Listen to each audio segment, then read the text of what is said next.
Hello. Last year, I started a project to track the sun's position in the sky by marking the shadow cast by a gnomon onto a piece of paper, then scanning that into the computer.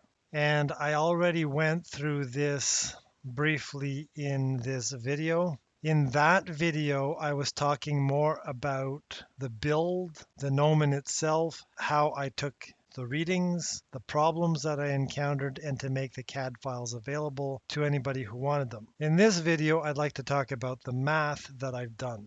One of the main reasons I started this project was that I wanted to create a model of the sun's movement and to compare it against what I measured with this.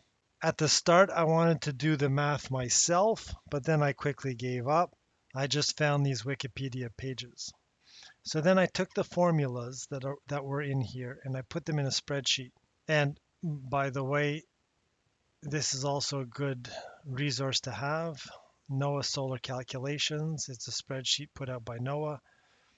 You just put your geo-coordinates, your time zone, and the date, and it'll calculate solar azimuth angle and solar elevation corrected for atmospheric refraction. I had put these formulas in this spreadsheet, and with that, I was able to calculate the end of the predicted shadow that would have been cast by the gnomon here and here. And then I took my measured XY coordinates that were from this piece of paper, and I just used something like GIMP to give me the XY coordinates for that particular point in the image, and I put them in here.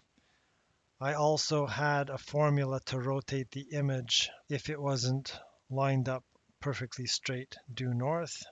And the next thing I did was this became one graph line and this became a different graph line, and I graphed them like this.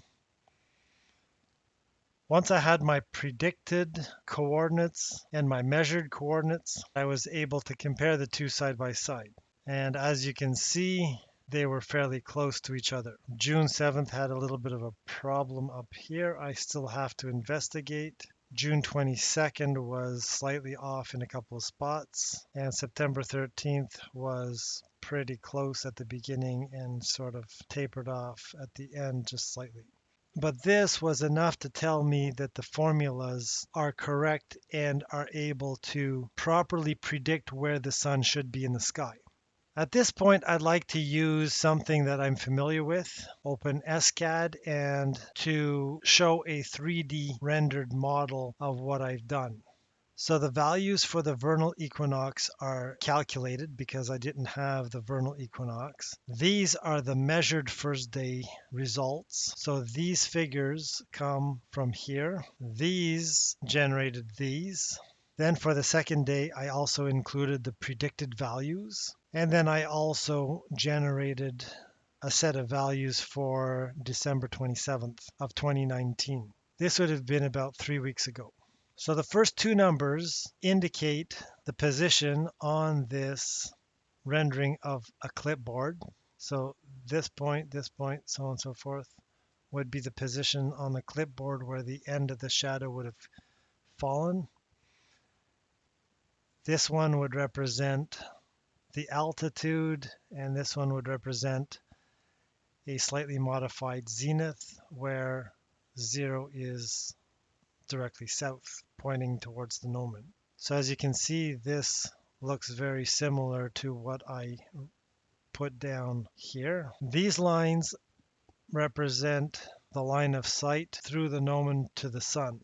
So if we start with the vernal equinox, you can see that the vernal equinox creates a straight line like this, and you can see that everyone kind of lines up with the gnomon like that. This one would have been on June 7th. So let's look at this in a slightly different way. Let's say you've got a stick and one end of the stick is always on the same spot on the ground and you point it towards the sun. This ball would represent the other end of that stick. If you could mark that point in space throughout the day, it would look something like this. If we go with the vernal equinox, that's how it looks. Of course, I've got my April 24th readings, my June 7th readings, my predicted June 7th readings, and then finally December 27th. Finally, let's look at it this way. So imagine that this is the North Pole, this is the equator, this is the South Pole. The sun should see the Earth like this.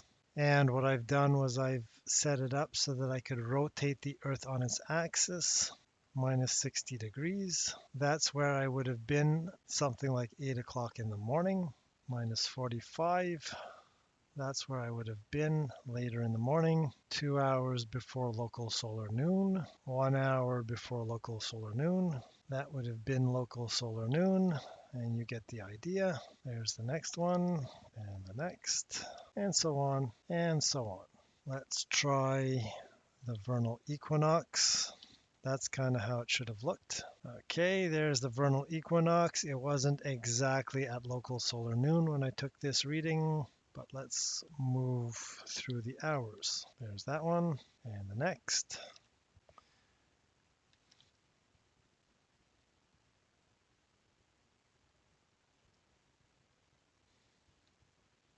And finally, let's go with June. So as you can see,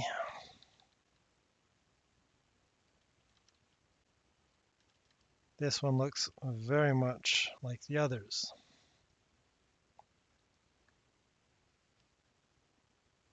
So that's pretty much it. So I was able to take some readings. I was able to observe the sun's position and compare it with a predicted sun's position, and they match. The math indicates that the Earth should be spherical and rotating, and that's certainly what I see. As far as I'm concerned, this is proof that the Earth is a rotating sphere. It's not flat, and the sun does not orbit around us above our heads.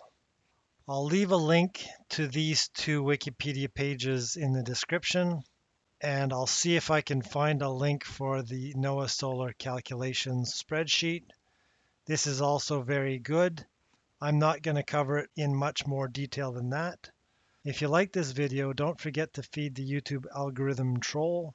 That's it for the moment. Thank you for watching, and I'll hopefully see you again in another video soon enough. Bye for now.